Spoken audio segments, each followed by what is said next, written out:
Zelandian izan ginen 7 irakasle ikastolen elkartekoak eta egunero joaten ginen, 4 egunetan, egunero joaten ginen Turkuko unibertsitatera formakuntza jasotzera.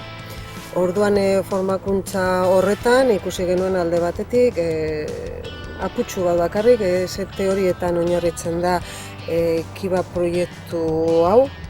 Eta gero batez ere praktika zelan lan egin bai ikasleekin, bai irakasleekin eta ikastolan parte hartzen duen mundu guztiarekin, esan nahi dut, baita ere jantokikoekin, autobusean dagoen jendearekin eta oso garrantzitsua gurasoekin. Horrez gain,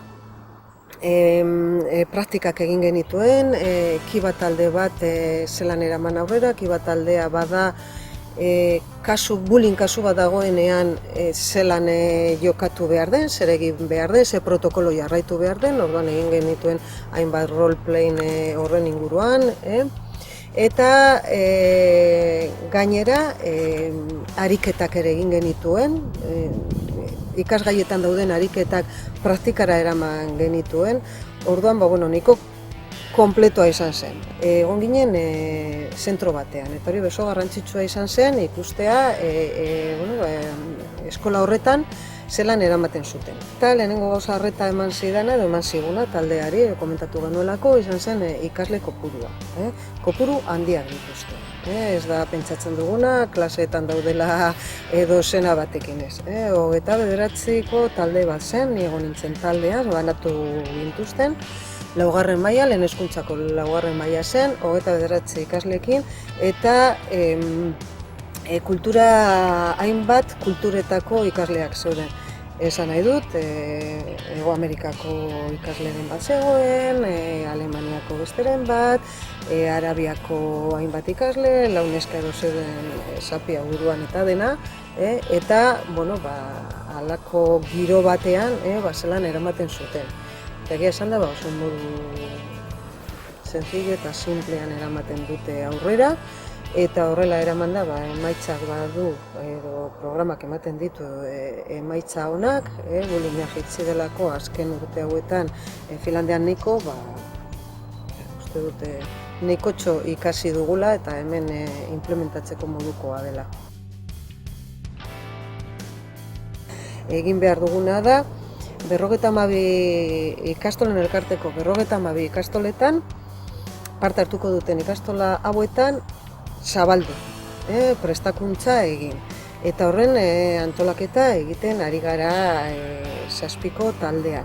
Bizkaia, Gipuzkoa eta beste multzo bat Nafarroa eta Arabarekin, eta prestakuntza egingo da horrela 3 multzotan. Multzo bakoitzean bi taldekide egongo dira, prestakuntza ematen, eta esango dieguna. Lehenengo bilera bat egingo dugu, azaltzeko proiektua bere osotasunean.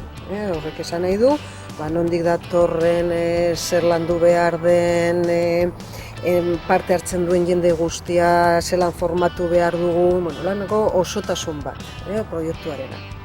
Egingo da gai bakoitzeko 2 bilera, irakasle erdiak egoteko bakoitzean.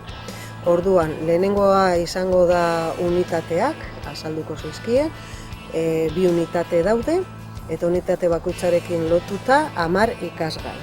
Eta ikasgai horiekin lotuta bideojokoak. Orduan, hori da azalduko duguna urrengo 2. bilera hauetan, bikoiztuko den 2. bilera honetan. Eta 3. bilera bat egongo da bikoiztuta ere, eta hori izango da Kiba taldea. Taldea da, bullying kasu bat dagoenean aurre egin behar diona. Bere lana hori da.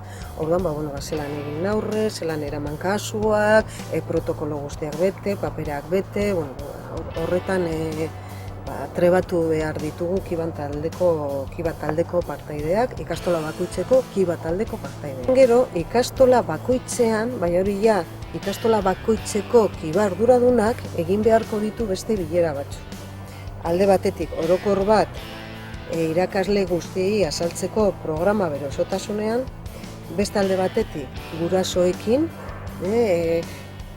printzipioz pentsatu dugu parte hartuko duten gurasoekin, hotz lehen hezkuntzako guraso guztiekin.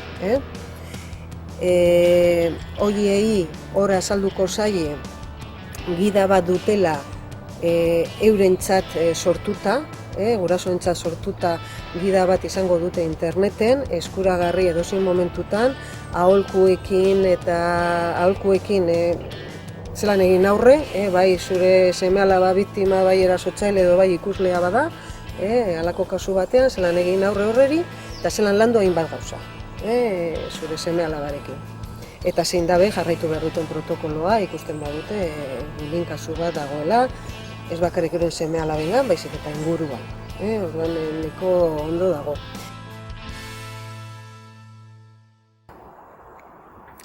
Pasilloetatik eta geletan eta egongo dira horma irudiak, kiba simboloarekin, umeak jolasten, eta bai denak kiba simboloarekin leku batean edo bestean.